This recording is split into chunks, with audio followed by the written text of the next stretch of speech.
Pernahkah kita terfikir, apa akan terjadi bila manusia mula mengatur hidup mereka sendiri, menolak bimbingan ilahi? Dalam kisah Abimelek, kita belajar tentang ambisi dan akibatnya, satu pengajaran berharga yang sentiasa relevan buat kita semua. Abimelek, anak gundik Gideon, sanggup lakukan apa sahaja demi takhta, bahkan membunuh adik-beradiknya sendiri. Namun, perbuatan zalimnya tidak kekal.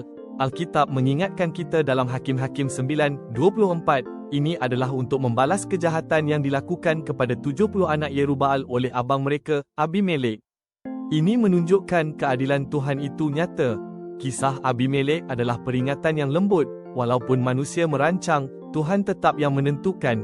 Kita diajak untuk berserah pada rencananya, mencari kasih dan keadilan. Hanya dengan itu, kita akan menemui kedamaian sejati dan tujuan hidup yang penuh makna, jauh dari nafsu duniawi yang menyesatkan.